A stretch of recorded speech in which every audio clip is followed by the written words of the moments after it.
Most of us spent 12, 16, maybe even 20 years in school learning equations, essays, and exam strategies. But let's be honest, were you ever taught how to write a thank you note, craft a compelling 30-second pitch, buy your first home, choose the right insurance, invest in crypto? Probably not. And chances are the young people you care about, your kids, grandkids, nieces, and nephews won't learn those things either. But imagine if they could, and if they learned early on what high performers actually know about mindset, about confidence, about turning potential into power. That's what Barry Garpedian is here to share. He's going to open the door to a future most young people have never shown. Barry spent 39 years as one of Morgan Stanley's top 10 financial advisors, working with families across generations and building a legacy of trust, excellence, and results. He's watched his own children follow that path and flourish. Now, as one of the founders of Mag 7, Barry has mentored over 1,000 students, including one-on-one coaching with young leaders from some of the world's most accomplished families. He teaches through magic, storytelling, and movement. His passion is helping young people become the best versions of themselves. The title of his talk is What They Don't Teach You in School, 16 Attributes of High-Performing Young Minds. Please help me welcome Barry Garapedian. Thank you, sir. Oh. Thank you, Joe. How do you become even more extraordinary than you already are?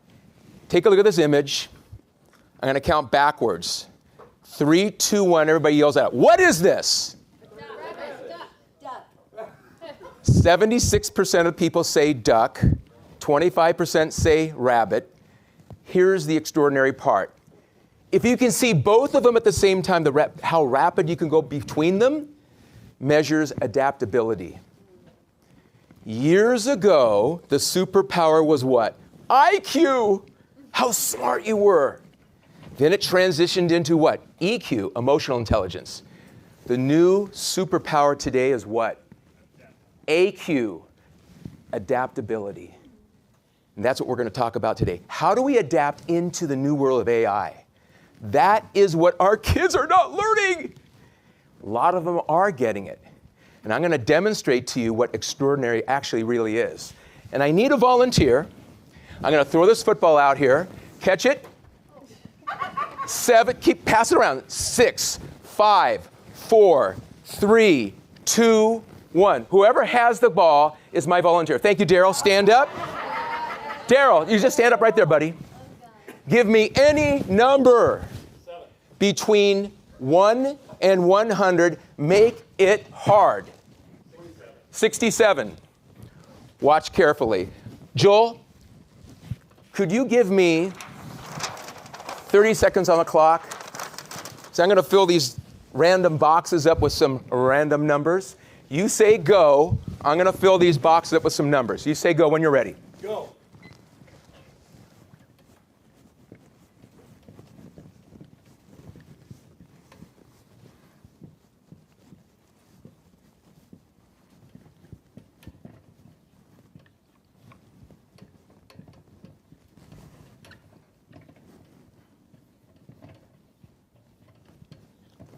How long did that take me? 22 seconds. 22 seconds. Let me tell you what we did. Random numbers. They're not random. These are not random numbers. They're very intentional numbers. These numbers are going to define attributes of the young mind. There's 16 of them. And I'm going to show you. If you look at the first one, and these are the 16 attributes. Here they are. The first one, if you look at this, horizontally, the numbers equal 67. That's courage. This is confidence. They all equal 67. The third attribute, and we're going to get into these, and a few of them, is confidence. This one, self-esteem. How do you get self-esteem? You have to have accomplishments. Win streak, strategic coach. You add the numbers up vertically this way. They equal 60. That's goal setting.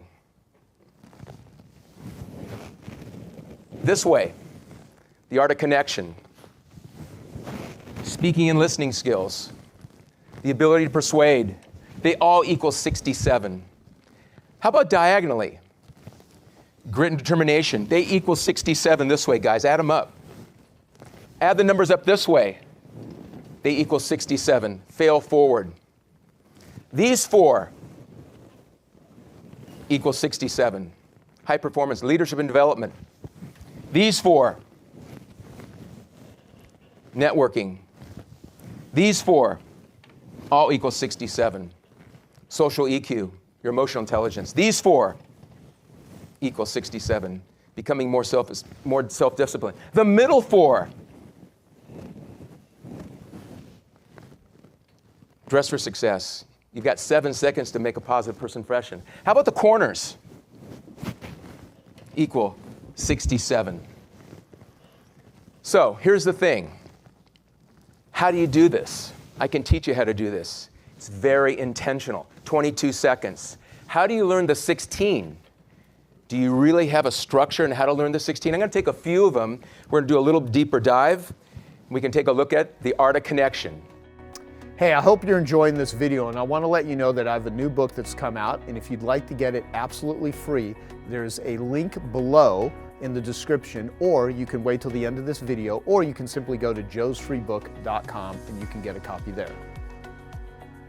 So let's talk about the art of connection. One technique that I've used is called profiles in success. Great strategy. Here's what it is. The young mind is going to be an author of a book called Profiles in Success. They're going to interview 20 CEOs of the industry they're interested in. They're going to get their phone, they're going to order it, they're going to send me the contents. I'll write a 1,500-word profile. It goes into a book. They're going to re-gift that book to other young minds as a philanthropic exercise.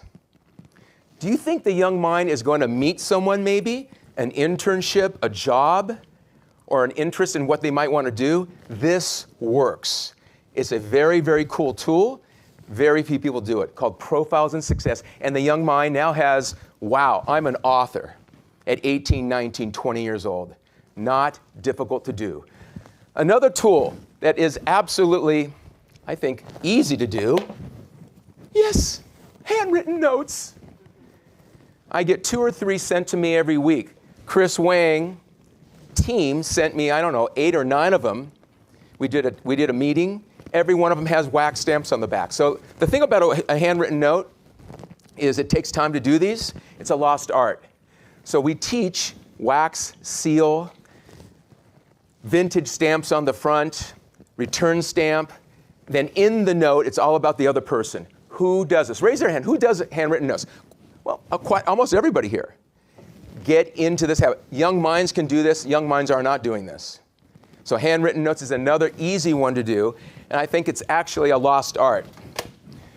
Going into another tactic, and many of you have heard fail forward. What does that mean? It means either you're winning or you're learning. So a tactic that I love using that's just not all that easy is a concept called practice going first. It's very simple, and the mindset is be the first to initiate.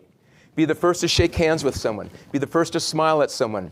Be the first person in an elevator to ask everybody in the elevator, what floor, please? And you're pressing the buttons. Demonstrate leadership. And what this does, it's a micro-linear move of building confidence.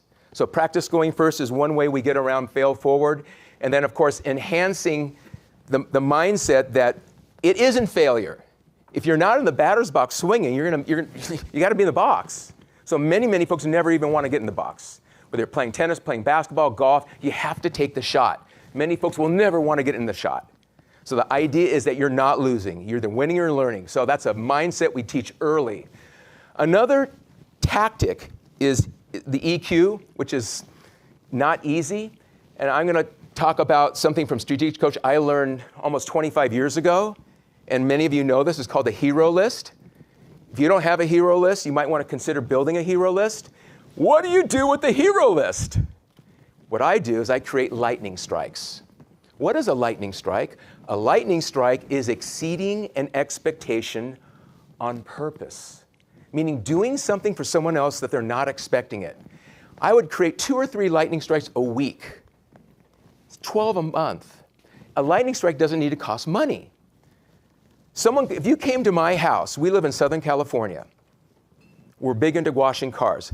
My son or daughter would take your keys and wash your car. Dead serious. Armor all the tires, vacuum the inside. That's a lightning strike. Little things. And remember, kids don't have money, so it's emotional value, it's spiritual value. You can do those kinds of things, but that's a lightning strike. It's not hard to do. It's a mindset. The other thing that I think is also important is how do you blend in IQ with EQ? There's a lot of smart people in this room. How do you blend in the EQ to read the room, to get a temperature of what's really going on? So the big thing that I see here is having the mindset of a young mind to be relentlessly useful. Let's repeat that. Relentlessly useful. It's a mindset. So we start with that, and then from there, it's how do you consistently be exceptional and have the mindset of being present in the moment and not being on your phones the whole time. And then on top of that, how do you actually make a difference in someone's life? So key thing here is to be extraordinary with the young minds, it has to be, I think, taught with your actions. It's not me talking, it's actually doing. So from that standpoint, if anyone would like to learn how to do this, let me know. I can show you how to do this. You can do it on an airplane. You can do it on a whiteboard in a math class. I've showed many young kids who've done this. It's actually quite empowering. Thank you very much. Okay, I hope you found that video awesome and useful. So if you want to get a free copy of my book, I want you to click here. And if you want to watch some more videos that'll be useful and awesome, click here. Go ahead. You're over here. Do it now. Come on. Thank you. Watch them.